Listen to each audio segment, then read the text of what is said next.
ready to build resiliency, create a healthy lifestyle, and overcome adversity with a warrior mindset.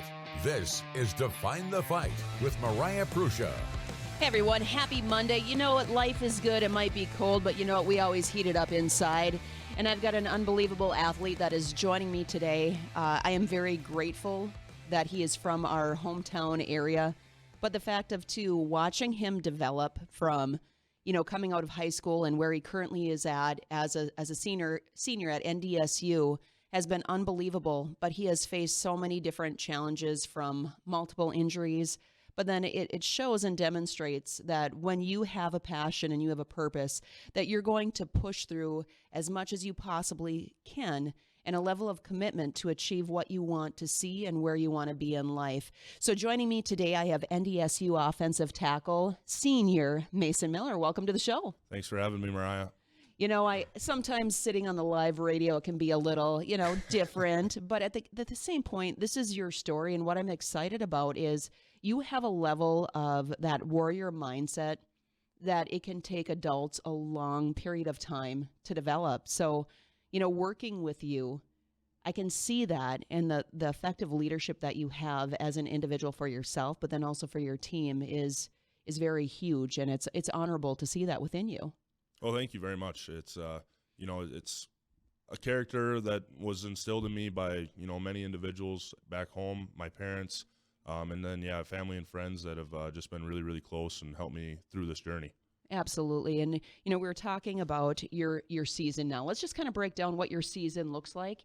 And then I want to move into how you developed into the football player that you are today. So looking at your guys' season, I know you guys are coming off a tough loss on Saturday. How do you guys end up breaking that down as a team to move forward for what is coming in regards to tournaments? Right. Playoffs are obviously right around the corner. It's a one and done season now.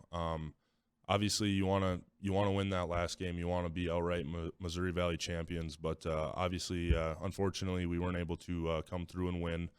But it's every moment in a game, every moment in your life is a learning experience. So we're going to take from that game what we learned, and we're just going to try to implement it, not do it again. Obviously, when you make a mistake, you don't ever want to do it again, and then just get better. Each and every single day, it's a get better or you're getting worse mentality. So, just go throughout each and every day, each and every hour, practice, whatever, film, just getting better and better.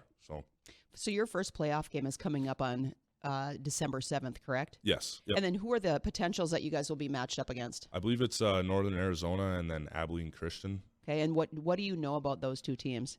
I don't know a whole lot right now. That's all right. Still kind of was licking my wounds a little bit yesterday, but I know that Northern Arizona throws the ball a lot, so they're a high scoring offense. We'll diagnose each team a little bit more in depth these next coming days, and the coaches do a great job doing game plans, and we'll be ready to go when we get back to practice. So when you speak about game plans, now you've been with different coaches. What have you noticed with, the different type of coaching mentalities? What are your takeaways from when you first started to where you're at now? Right. There's a lot of different coaching philosophies out there. Some guys are game planners, some guys are motivators, and it's good to have a mix of both. You can't just have all motivators or all game strategist guys. Otherwise, things just wouldn't jive well with each other. It's good to have those different personalities. I think we have got a great blend on the staff, great blend in the locker room right now. A lot of good coaches that are experienced. I know Jake Landry, our offensive coordinator, has just done a tremendous job with us.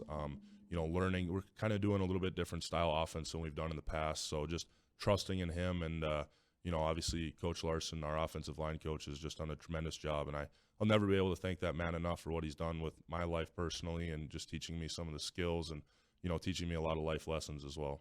Well, coaching, there's individuals that'll teach fundamentals, skills, break things down, but that when you find as an athlete is you'll find that one coach that becomes a mentor and leaves just a solid impact on your life. And clearly, what are some of the different lessons that you've learned with, your mentor? Right. Dan Larson, our offensive line coach, at first we were doing the same drills every day. And, at first you kind of get sick of doing the basics every day. And then I actually, I had hip surgery this year, and I just picked out a random book online to read. It was called Pound the Stone by Joshua Metcalf. And it just talked about doing the basics every single day, that where they become so routine and so easy in your brain that you don't have to think about them. So when you're in a game or in practice, you do a tight reach footwork, or you're punching here. It's just mind-numbing, like mind-numbing stuff, but you really dive down into those things, and then in a game it's just routine, it's habit. You don't even need to think about that. You can think about something completely different. You can think about that corner coming off the edge instead of where did this hand goes on this punch. So, just kind of maybe not understanding it right away early in my career, but then having that opportunity to read that book and just kind of come away with some of those things and understand it a little bit better has really helped me this year a ton. Well, there's connecting pieces. I think if we don't do the research on personal growth and development, sometimes we can't connect the dots on somebody can say something to you over and over and over again. Let's just talk about parents in general. They're giving us advice throughout our entire life, but the script can be flipped just a little bit differently from another individual, and then all of a sudden it's like that aha moment, or that light bulb comes on. I'm like, okay, my parents were telling me this the whole time. I just didn't resonate with it right away. So what you're saying is you just took that next step, that next level, and with Pound the Stone, it was a level of, okay, I understand repetition. It becomes muscle memory, and that's anything in life too. When you look at daily habits, you can't expect excellence or to reach success if you're not practicing something on a regular basis, because you're setting yourself up for failure without a plan and without, again, repeated measures to get to that next level. Right, exactly. I mean, it's like if you don't brush your teeth every day, your teeth are going to rot out and fall out. It's just simple stuff like that you don't even think about that you're doing, but really it's an important step in a grand scheme of things. So just I mean, obviously that book helped me understand, but him teaching us those things is huge and crucial. And I wish that I could. That's my thing that I'm trying to leave with some of these younger guys, is that these repetitions are crucial. These these same things that we do every day, these basic things are huge in the grand scheme of things as well. So when you look at being a senior now, Mason, how do you feel that you are leading different? So you're trying to pass different things on to the underclassmen. How are you now that you've gone through what they've gone through, and now you're in a different phase, and you're looking at, okay, yes, knocking out the rest of this year, but then also too looking at what does my future look like? What are some things that you are doing differently to help open the eyes or to lead the individuals that are going to be here still at NDSU than in the upcoming years? Right. A senior when I was a young guy, I actually had the opportunity to go and work on one of his football camps earlier this year, and he was just talking a little bit about legacy and what his legacy was. And he was kind of getting upset because his legacy wasn't what he did at NDSU, it's what he left at NDSU. And what he left at NDSU was us, our class of O-linemen, and we haven't won since he left. So just kind of trying to instill in these guys that about that legacy piece is it's not about what I do here, it's about what I leave here. And what I leave here is you. So your success is my success. So just trying to, hammer home with these guys that, you're not playing right now. You've had chances, but, you haven't been able to figure it out. But this is what you got to do to get there. And you got to get there quick because, we graduate 3 starters on the offensive line next year. So it's going to be a shift change again. And, just trying to hit home with these guys and have it click in their brains. Sometimes it's a little bit harder it's a little bit challenging, but I know that they're going to get it. And, they're just a good group of kids, and, they work really hard. So just trusting in them and, just trying to pass on my knowledge. And, I've got a great counterpart in Gray Zabel as well. He's going to be an All-American. He's probably going to win the Missouri Valley Offensive Lineman of the Year award. So, just having him in my back corner too. And that's really what we're trying to do this year, is just instill that legacy in the years to come. And that's a great way to look at it too, Mason, is that leaders too, I think for people to understand too, is that it doesn't matter where you're at in your life. You always need a coach. You always need an individual to learn from. And the fact of everybody else's success is part of your success. And instead of, it's not just about the me mentality, it's about the we mentality. And I think that's very easily forgotten. But the humility and the fact that it's checking the ego and saying that when we link arms together, that's when we become and we find and reach success. How did the football all develop? I know that you played multiple sports over at Ada. So let's break that down, because you were also a track rock star. Yeah, I played track, football, and then basketball. And I thought basketball was the end-all, be-all. I thought basketball was my favorite. I thought I was going to play college basketball. So what led you into, clearly I worked with you before going in as a freshman. What was the turning point for you to say, okay, yeah, I want to go the direction of playing football? Well, I actually got a junior day invite my sophomore year. So, freshman year and then part of sophomore year, I was like, I'm going to be a basketball player. I love basketball, doing all this AAU stuff, traveling all over the countryside. And then I got the junior day invite to NDSU, and I was like, why the heck they must have got the wrong guy. I'm just a skinny, probably like 180 pounds at the time. And then, I just started getting recruited pretty hard. And, it was a lot of fun to, go to these different places and have interactions with different coaches and, just kind of see what the world of football was like, because I never really was in love with it per se in high school. Obviously, being a 6'5", 6'6" guy in college basketball doesn't really take you very far. But, having the opportunity to play football and, didn't really know where my ceiling was, didn't know what my potential was, kind of knew that in basketball. But, just having the experience and the opportunity has been a real blessing. So. Well, and like you said, you're not short. So when you're looking at individuals when it comes to the line and going into and clearly being recruited by NDSU, you're talking about the weight. Now, to be a lineman, you're not going to make it very far when you're 180 pounds soaking wet. What did it take, and what was their goal for you going into the program when it looks like that weight requirement to be on the line? Right. I think my senior year of basketball, I ended the year with COVID at like 230 or 235, something like that. So obviously nowhere near where you need to be to play, college football. Ended up getting up to like 245, 247 before I got to campus.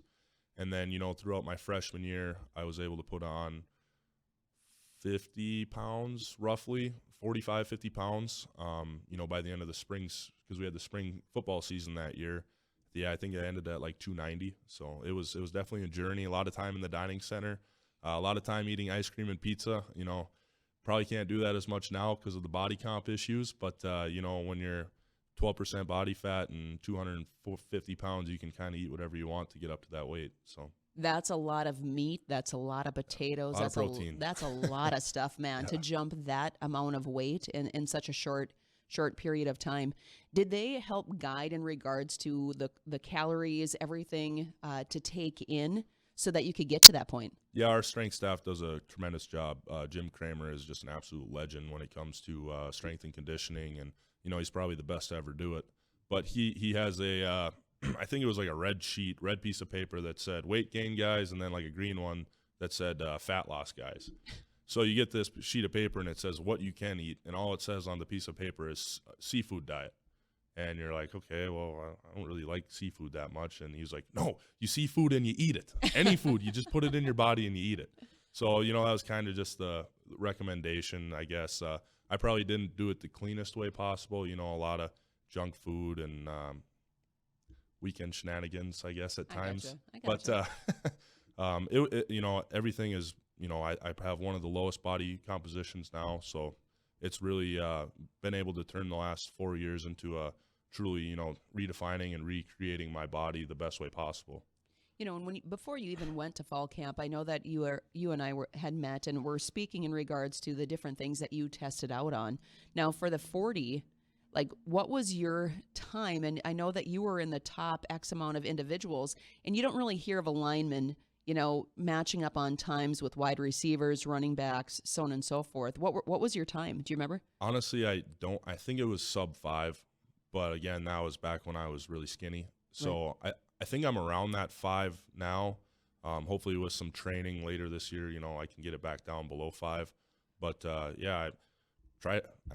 that's the one thing that I knew I was good at coming into NDSU was I was fast. I was faster than all the other linemen when I came in. So I just tried to leverage that the best that I could, and just everything I could do, I was just trying to run as fast as I could and hit everything as hard as I could. So let's talk about fall camp.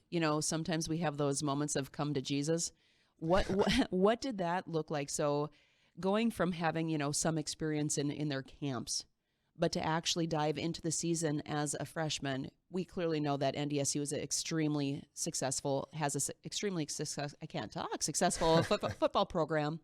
But, behind the scenes, people don't necessarily understand what's going on in practices and how hard you guys are pushed. So what did that look like for you, for the first time? It was like, okay, wow, this is the real deal. Right. As a senior in high school, you kind of think you know everything. My parents probably know that better than anybody else. But, that's the one thing that NDSU has taught me. If you think you know it, you don't. You're wrong.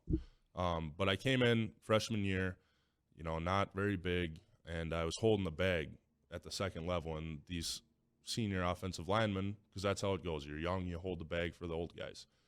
I was holding the bag probably 5 yards away from the line of scrimmage. Our starting center at the time, Carson Schoening, comes pulling around and just cleans my clock. Like, I just get laid out. And I was like, I just got this 320-pound guy laying on top of me, telling me that I'm not very good and I probably shouldn't be here. And I'm just like, this is college football. Like, what am I doing here? But, I had great people, after that were like, hey, I'm only doing this because I love you. And, at the time you don't really understand it, but now looking back, it's like, oh, yeah, he really did care about me and really did love me. So it's really fun to, have those experiences, not at the time, but it's fun to have those experiences. And, we kind of joke about it once in a while when we see each other now too. So. Sometimes you got to get dropped so that you can rise. And, freshman is where you would say that the humble pie is served, because you can be the top dog when you're coming out of high school, but it's a whole new ball game when you're diving into college sports, and then let alone Division I. So what were some of the humbling, besides clearly the weight, so on and so forth, or the lessons that you learned, like, okay, I can do this, but man, I have to make sure that I'm doing A, B, C, and D, in the backfield. Right. I had success early on. I wasn't on with no fall season. They were kind of trying to figure out who was going to play in the spring. I really wasn't on scout team very much. So that was kind of, an interesting experience. Normally you get to campus, freshman, scout team, boom, especially offensive linemen. But I wasn't on the scout team for very long, maybe just the fall season. And then the spring season came around, and, I was in the 2 to 3 deep, and, just being able to work and have success against some of these older guys. Spencer Wagey, a defensive end that, had a stint in the NFL for 2 years. He was really crucial in my development as well. Just going against him, and he was like, hey, you're punching too far outside of me. I'm getting around you every time. So just having older guys like that, help you, and, they give you confidence. As much as they break you down at times, they build that confidence right back up. And I think that's what successful leaders do at times, especially in a combat sport, a physical sport. Not everything is sunshine and rainbows, and it can't always be that way in the world. So, just to be able to have that, compassion that these guys have, while also, humbling you as well is really crucial. So. Did you have a breaking point that you felt when you were a freshman where you're like you had said, like, why am I here? But where it was the point of, is this something that I really want to pursue? Right. I think it was more my fall camp of my second year. I got heat stroke during practice, and, not being able to be out there, guys are kind of like, what's wrong with you? Why can't you do this? I was broken down, quite a bit then. But it just took one guy to reach out to me and say, hey, like, we're excited for you when you get back. Like, just you gotta get through this. And I was only out for 2 or 3 days or something like that, but still, just having those guys that, were in my corner was huge. And, just having that support system is unbelievable. It's always about the cornerman, right? Cornerman, cornerwoman, however you want to look at it. It's all about the support that you have. And I agree with you 100%. Leaders are going to break you so that they can build you. And being open-minded enough to see that, okay, I have to be shoved down, otherwise I'm not going to make it to that next level. But at the same point, having leaders that turn back around, grab your hand, and help you on the way up is really what, really identifies that success in leadership. But, I want to dive in once we come out of break. Is I know that you had different injuries and, facing adversity in a couple years that you've played. And I know from being a former athlete too, it's not about the actual physical injury that is the most challenging. It's about the mental component that comes with it. Let's talk about some of those different challenges because, man, it's not easy mentally to overcome an injury and the work that's required. So let's talk about your very first one. You want to break that down for us, Mason? Yeah, so I ended up breaking my right leg or right ankle my third year. I was in the starting lineup, and then, that just came to a crashing halt.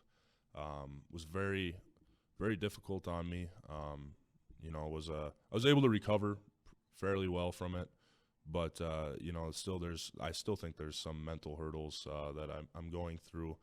And then last year I played with a hip impingement and completely torn labrum in my left hip all year. So that was definitely challenging to fight through that during games. But that's kind of the two injuries that I've had. So looking at your very first one, you're looking at the fact of, I know that your big vision is NFL, right? That's what your goal is that you're shooting for. And when you're knocked backwards, I'm going to take it to the fact of like when you're knocked backwards, right when you came into fall camp by the center. Mm-hmm. That's kind of like what an injury is, except the fact of you're typically not getting right back up and getting into play. Right. So what were some of the challenges in the rehab, like the length of time coming off of that injury that you had to push through? Right. I broke it the day after Veterans Day, and then they said it was going to be a 4 to 6 month recovery. And my goal was to play in spring ball, which is, I think it starts in March, so 4 months. And, probably shouldn't have, but that was my goal. And, I pushed pretty hard, probably neglected some of my rehab. My mom's going to hate that when she hears it because she's a physical therapist. Yes, she is. But, I tried to do it the best that I could until it started feeling good. And then you're kind of like, okay, now I'm invincible again, and you just get right back into lifting. That's probably my biggest regret in college so far is not rehabbing that to the best of my ability, because I do think that it maybe made my hip maybe a little bit worse too. So that probably resulted in some of that, and then some ineffective play that I had last year as well. But it totally not like mentally. I mean, I was in a terrible spot. My grades suffered. Friendship suffered, relationship suffered, just because I was in a bad spot. It was really, really hard on me.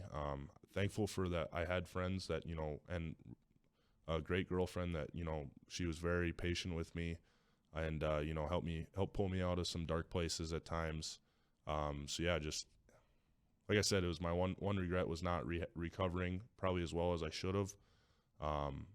But yeah, I mean, it's just it's a knockback, and I'm thankful at times that I had the hip surgery because I was able to rehab my ankle. I was doing double rehab. I was doing ankle rehab and hip rehab at the same time. So it was kind of a blessing in disguise at times too. Sometimes these injuries, they set you back, and then you can kind of refocus on what's important in your life.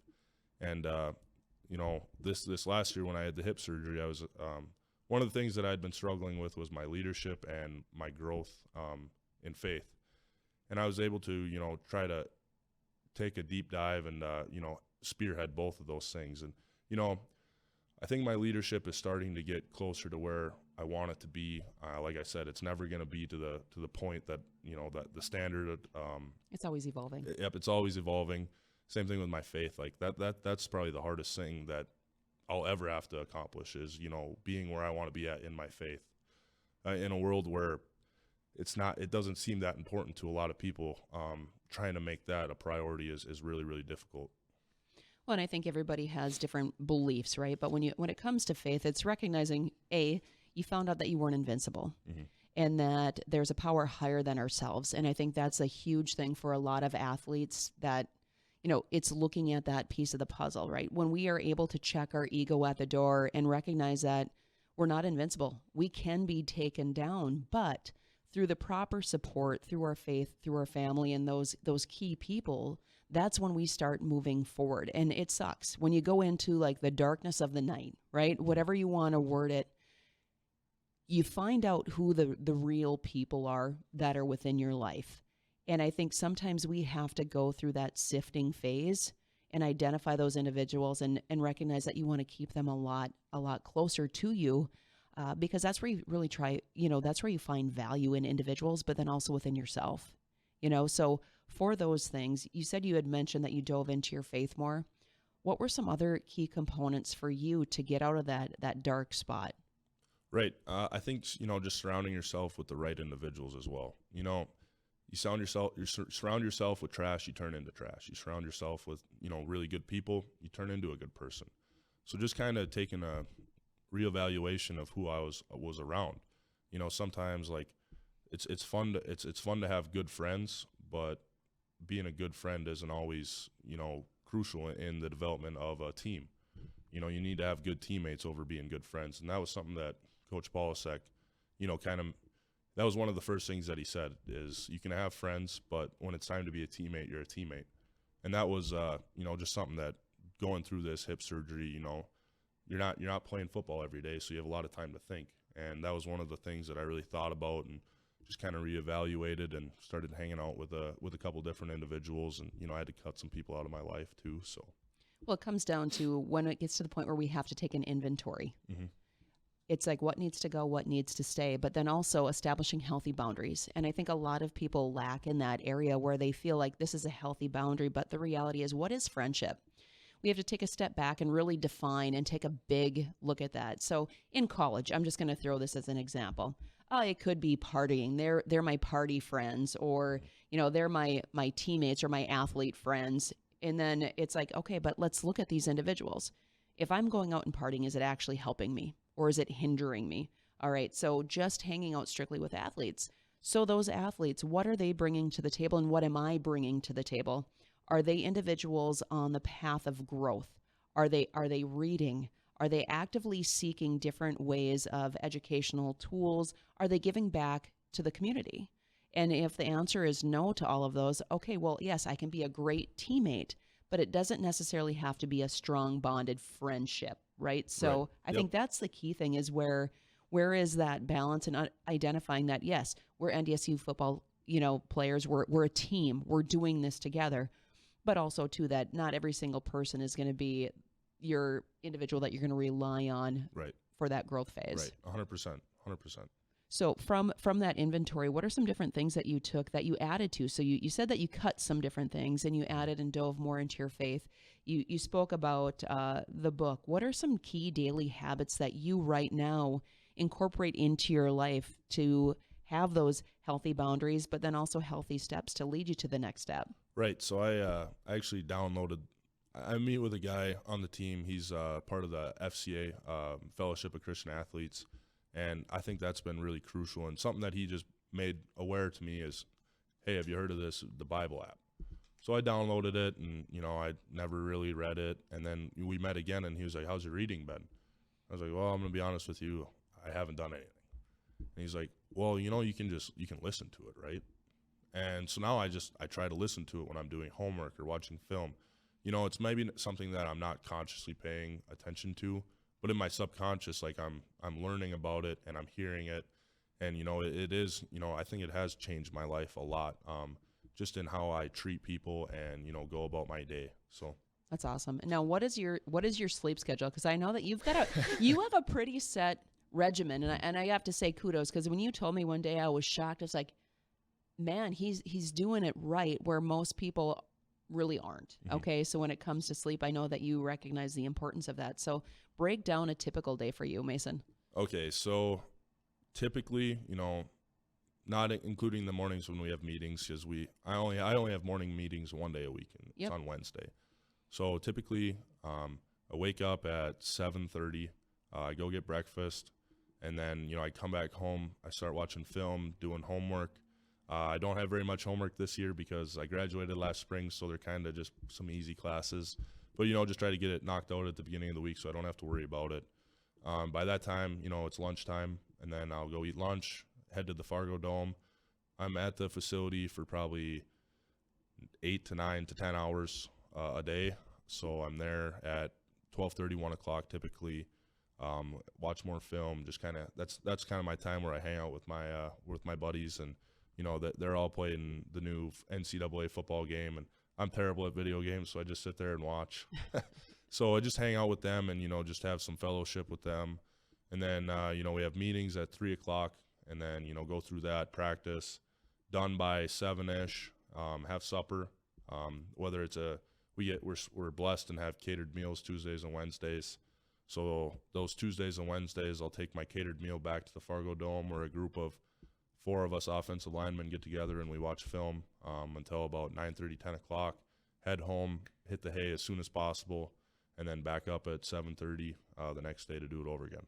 How do you feel that all of your daily habits are going to help you reach that next level? Just the preparation and the focus. I mean, really like trying to be detail oriented is really crucial. I mean, the NFL, it's the 1%er of the 1%ers there. So, just if I can set myself apart with just the small details, I think that's going to be huge and crucial. When you look at current players in the NFL, you can tell where some individuals are lacking and some individuals excel. What do you think some of the missing pieces are? Yes, they made it to the NFL, but what do you think that would have been key pieces to make them stronger players mentally and physically in the NFL? Right. Just talking to a bunch of guys, teammates of mine that have made the NFL is, a lot of these guys they have that I've made it mentality. So just to never have that mentality, never have the I'm good enough, never have the, I've made it, or I can just kind of coast by mentality is huge. Like, I mean, you see guys that are drafted in the first round get a big paycheck and they're like, oh, no, I don't have to do anything. I don't have to work hard because I just made $10 million. And I mean, when they could have made $60 million, by just working hard. Like, working hard is such an underrated thing. Like, all you have to do is show up and work hard, and you're gonna provide something to the environment. 100%. And the reality is we can't rely on guarantees because nothing in life is guaranteed. It does require work, grit, that determination, and the commitment, because at any point in life, I know some players have seen that the rug was pulled out from underneath their feet, or the fact an injury occurred too, and then it's like, now what? So looking at that mission and your purpose, let's talk about what you're currently doing on steps, on connections, and reaching out and networking for that next phase of your football career. Right. I've been blessed to, have the opportunity to be good at football. It's not something that just happens. I've been blessed to have ability and then a work ethic to get to where I'm at. Been surrounded by great people that have pushed me. So right now I'm kind of in the process of winning ball games. That's first and foremost. I want to leave here with a national championship. I think that's everybody's goal. But I have the opportunity to potentially play at the next level, and right now I'm just kind of in some talks with different agencies and then training facilities as well. Now, I know this past summer you also went to Minneapolis and did some training with some NFL players also, right? Yep, Billy Turner. Okay. So what did that type of style of training look like and some of the experiences that they shared with you? Right. It's just a lot more, I'd say, movement based. Functional. And yep, exactly. Like the NFL, from what I know, they don't really care how much you can lift, how much you can bench press after the combine. It's all about how well you can move and, how physical you can be. So, just kind of learning about how, these guys go about their process and then implementing it in how I go about my process was huge. And I think what's awesome is that you have been looking into different ways of who is that manager going to be and the key points. What are you've clearly listened to some of your mentors who have made it to that next level, but what are some of the key things that you're looking for from that perspective for manager-wise? Right. I think more or less it's just who you can trust and then quality of character. Everybody is going to take the same amount of money. They're going to offer, the same amount of benefits. It's just like, who can I trust? Because trust it's when you're working with somebody that close and with your livelihood, you want to be able to trust them and, them to hold you accountable and you to hold them accountable.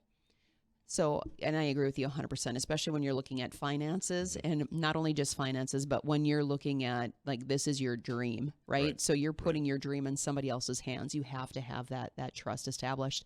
How does NDSU set up, players who want to go to that next level? What is some of the protocols or things or reaches that they have? Well, I think first and foremost, a winning program is by and large the most important thing. If you go somewhere where you don't win, you're not going to get recognized. I mean, in Ada, if we didn't win, I probably wouldn't have been recognized because people want winners. Like having a winning mentality and a winning culture is so crucial in, in somebody's mindset. So being able to have that and just the publicity that brings, and then obviously the success that guys have had, 10-year careers in the NFL is huge for us getting recognized. So 100%. So not moving into the future, but let's talk about the present. What are some of the key things that you guys need to do as a team moving forward, coming up into playoffs? Like you had mentioned, you're coming off a loss, aka a lesson. Mm-hmm. What are some of those key components that you guys need, coming into December 7th? Right. I think, we're bonding really, really well as a team. And I think maybe a little bit on Saturday at times we fell out of that bond that we had. So just trusting in one another. I mean, the Patriots say it all the time is just do your job. And at times, like I caught myself trying to do more than just my job. And football is a crazy game. It takes 11 guys all the time doing their job in order to be successful. And that's what has made us so good is we might not have the flashiest guy. We might not have the flashiest offense, the greatest defensive back, whatever. But everybody does their job, and we're going to have success. So I think that's kind of just the mentality that we need to have coming up here in playoffs. Oh, when you drill foundations, like all the fundamental skills over and over and over again, if there's a crack or if somebody is stepping over their job, right, you always have something to fall back to, and then it's like you can fix that crack. Whereas, different programs may not have that established, a sound foundation to stand on, but clearly NDSU does. Right. And you guys have unbelievable athletes that are putting in the time, the energy, and commitment along with the coaching staff. You also look at the, behind the scenes. You guys have physical therapy. I think you guys have chiropractic. You have a bunch of different things in regards to complete health and wellness for your guys' team. Mm-hmm.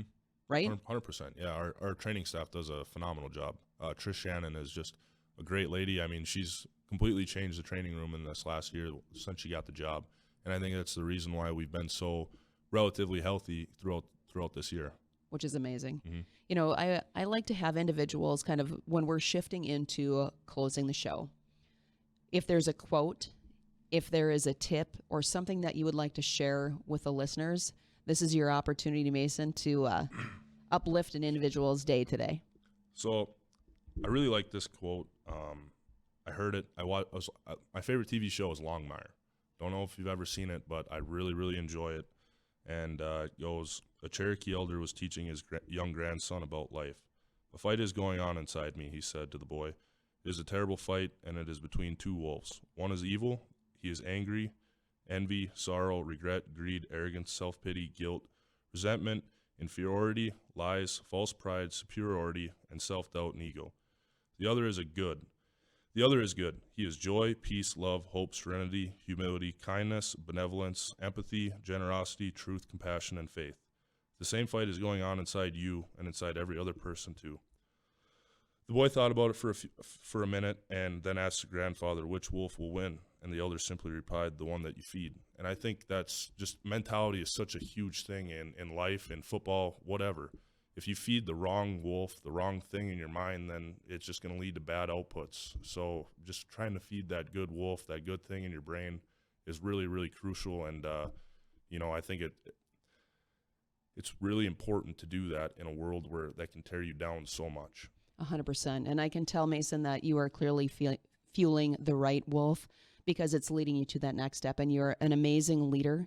And I want to thank you for making the time to come on the show today because you know what? At the end of the day, it's all about how are you going to choose to define your fight. So I wish you guys the best of luck coming up into the playoffs where the Bisons just take it home again.